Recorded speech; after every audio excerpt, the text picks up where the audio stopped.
Here with men's basketball head coach Ben Miller after a 82-65 win over Allen tonight in the English H. Jones Center.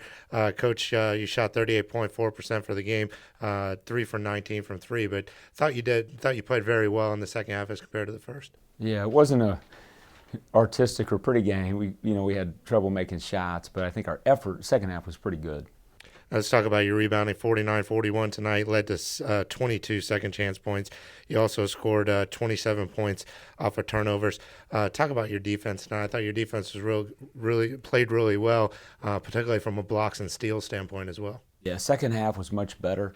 We had spurts in the first half, and then we had times where I thought they were just outworking us. We were down 2 on the backboards at halftime, and the guys really accepted the challenge in the second half. We ended up out-rebounding them by 8, which meant, I guess we were plus 10 in the second half, and that was a huge difference.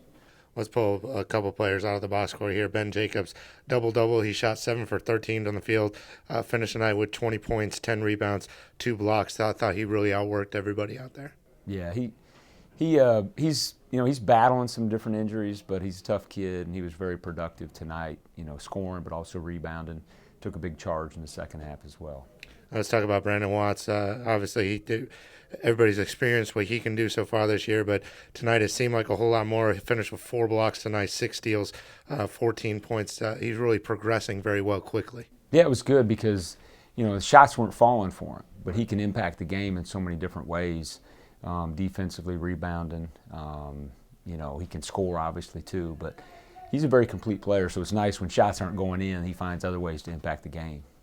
Well, after so many games clumped together here, now you get a little bit of a rest before you take on Wingate on Monday. Talk about Wingate. That's obviously they've had your number the past couple of years, but seems to be a pretty good rivalry. Yeah, we've had great games with them, and that's one of the reasons we schedule teams like that, just to play the best competition we can outside of conference. Fortunately, they're not too far down the road, so it's not a bad trip, but it's the kind of game that gets you ready for the Peach Belt. Great program. I know our guys will be focused and ready, but I know they're going to go home and enjoy a little time with family. I'd like to wish everybody a happy Thanksgiving, and we'll come back after Thanksgiving ready to get back to work.